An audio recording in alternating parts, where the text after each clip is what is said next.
दोस्तों इस वीडियो में कई सारी खबरें, जैसे कि पहली खबर, ईरान ने बदल दिया पूरा खेल, होर्मुज खोले फिर होगी बाकी बात, अचानक पलट दिया गेम। और इसी बीच बड़ा खुलासा, युद्ध के बीच इजरायल ने यूएई में तैनात किया आयरन डोम। इनके अलावा लाल सागर में कंट्रोल के लिए नेतन्याहू एर्दोगान आमने सामने, युद्ध का मैदान बने सोमालिया सोमालीलैंड। और दूसरी तरफ नेतन्याहू को सत्ता से हटाने के लिए दो प्रमुख विपक्षी नेताओं ने कर लिया गठबंधन। तो बताते हैं सभी खबरें विस्तार से। दोस्तों ईरान अमेरिका टकराव के बीच अब एक बड़ा और नया मोड़ सामने आ रहा है। जानकारी के मुताबिक ईरान ने पाकिस्तान के जरिए एक नया प्रस्ताव दिया है, जिसका सीधा मकसद है युद्ध को खत्म करना और होर्मुज स्ट्रेट को फिर से खोलना। सबसे खास बात यह है कि ईरान इस बार परमाणु मुद्दे को फिलहाल साइड में रखकर पहले जंग खत्म करने पर फोकस कर रहा है। बताया जा रहा है कि यह प्रस्ताव ईरान के विदेश मंत्री अब्बास अरागची की पाकिस्तान यात्रा के दौरान सामने आया, जिसमें सबसे बड़ी प्राथमिकता दो चीजों को दी गई। पहली, होर्मुज जलडम रोमदियों को खोलना और दूसरी, अमेरिका द्वारा लगाए गए समुद्री नाकाबंदी को खत्म करना। ईरान का कहना है कि जब तक ये दोनों मसले हल नहीं होंगे तब तक आगे किसी बड़ी बातचीत का कोई मतलब नहीं है। इस प्रस्ताव में यह भी कहा गया है कि पहले युद्ध को पूरी तरह रोका जाए और लंबे समय के लिए युद्ध विराम किया जाए, यहां तक कि स्थायी समझौता भी हो सकता है। उसके बाद ही परमाणु कार्यक्रम पर बातचीत शुरू की जाए। यानी ईरान साफ तौर पर बातचीत को चरणों में बांटना चाहता है, पहले जंग खत्म फिर बाकी मुद्दे। यहां एक बड़ा रणनीतिक बदलाव भी दिख रहा है। ईरान अब पहले की तरह सब मुद्दों को एक साथ नहीं सुलझाना चाहता, बल्कि वो चाहता है कि सबसे पहले युद्ध और तनाव खत्म हो। और इसके लिए वो गारंटी भी मांग रहा है कि भविष्य में दोबारा ऐसा संघर्ष ना हो। इन गारंटियों में क्षेत्रीय ताकतें जैसे रूस और चीन शामिल हो सकते हैं और अंतर्राष्ट्रीय स्तर पर संयुक्त राष्ट्र सुरक्षा परिषद का भी सहारा लिया जा सकता है। लेकिन यहीं पर असली टकराव है।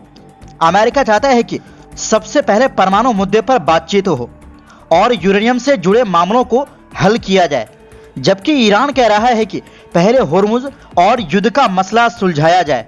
यानी दोनों की प्राथमिकताएं बिल्कुल अलग है और यही वजह है कि पिछली बातचीत भी सफल नहीं हो पाई। अब बातचीत को लेकर एक और दिलचस्प बात सामने आई है कि इसे पाकिस्तान से हटाकर किसी और जगह शिफ्ट किया जा सकता है, जैसे ओमान या तुर्की, ताकि एक बेहतर माहौल में बातचीत आगे बढ़ सके। ईरान के विदेश मंत्री की हाल की यात्राएं पाकिस्तान, ओमान और रूस इसी कोशिश का हिस्सा मानी जा रही है कि बातचीत को फिर से पटरी पर लाया जाए। और इस बीच दोस्तों खबर है कि इजरायल ने ईरान से जंग के दौरान यूएई को ईरानी मिसाइल हमलों से बचाने के लिए वहां अपना आयरन डोम एयर डिफेंस सिस्टम तैनात किया था। यही नहीं, इसे ऑपरेट करने के लिए दुबई, अबू धाबी जैसे जगहों पर इजरायली सैनिक भी भेजे गए थे। एक्सियोस की रिपोर्ट के मुताबिक, यानी अमेरिकी मीडिया की रिपोर्ट के मुताबिक, यूएई और इजरायल के नजदीकियों का खुलासा हुआ है, जिससे पता चला है कि युद्ध के दौरान इजरायल और यूएई के बीच मिलिट्री, सिक्योरिटी और इंटेलिजेंस सहयोग नई ऊंचाइयों पर पहुंच गया है। इजरायली अधिकारियों और एक अमेरिकी अधिकारी ने एक्सियोस से इसका खुलासा किया। बता दें, युद्ध के दौरान आयरन डोम सिस्टम की इतनी बड़ी तैनाती पहले कभी पब्लिक नहीं की गई थी। यूएई युद्ध शुरू होने के बाद से इस इलाके में सबसे ज्यादा प्रभावित देशों में से एक बनकर उभरा है। यानी ईरान ने सबसे ज्यादा यूएई पर हमला किया। अमीराती अधिकारियों ने कहा कि ईरान ने 28 फरवरी को यूएस और इजरायल के साथ युद्ध शुरू होने के बाद से लगभग 550 बैलिस्टिक और क्रूज मिसाइलों के साथ साथ 2200 से ज्यादा ड्रोन दागकर जोरदार हमले किए।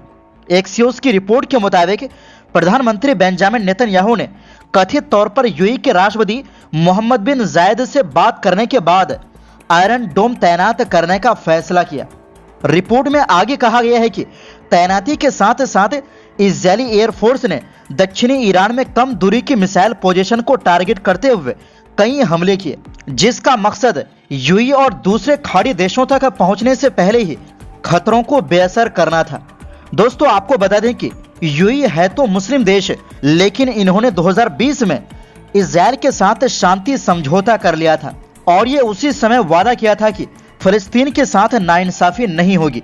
लेकिन इजराइल लगातार फिलिस्तीनियों के साथ बुरा व्यवहार कर रहा है, उनकी जमीन पर कब्जा कर रहा है। लेकिन यूएई इजराइल के गोद में अभी भी बैठा हुआ है और एक तरह से फिलिस्तीनियों को धोखा दिया है। वहीं दूसरी ओर दोस्तों, तुर्की और इजराइल के बीच अब एक नया तनाव तेजी से उभर रहा है।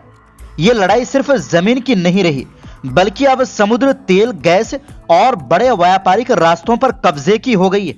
असल टकराव का केंद्र है अरब सागर और लाल सागर के पास का इलाका, जहां से दुनिया का बड़ा व्यापार गुजरता है।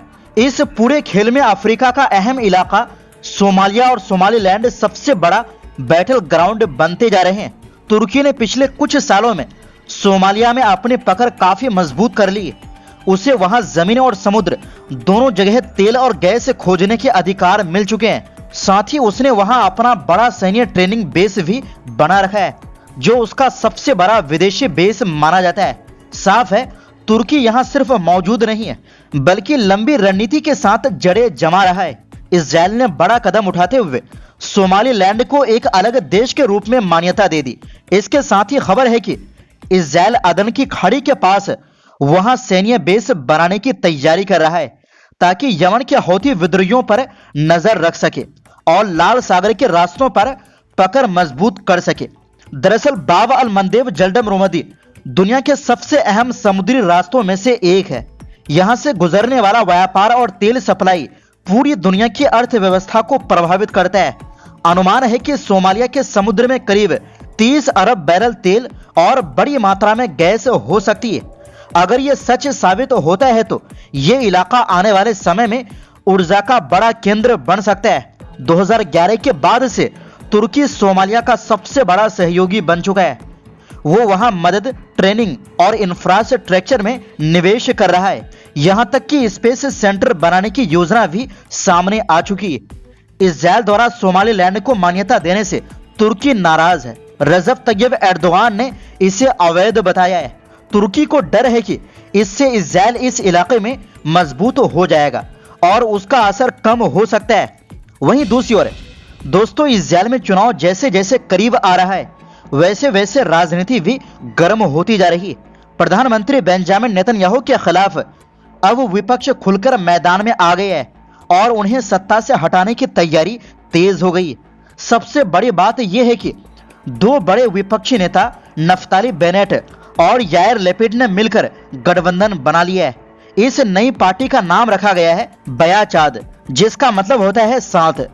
साफ है कि इस बार नेतन्याहू को सीधी टक्कर मिलने वाली है। ये गठबंधन चुनाव में घरेलू मुद्दों पर ज्यादा फोकस करने वाला है, जैसे धार्मिक लोगों को सेना में भर्ती करना, अंदरूनी व्यवस्था सुधारना और जनता से जुड़े मुद्दे उठाना।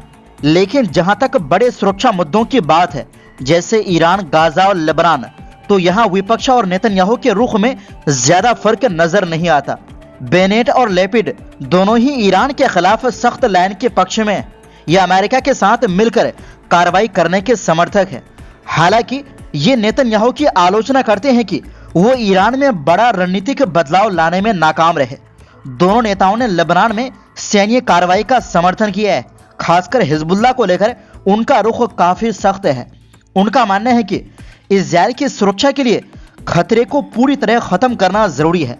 सिर्फ सीज फायर से काम नहीं चलेगा। गाजा के मुद्दे पर भी बेनेट और लेपिड ने नेतन्याहू को घेरा है।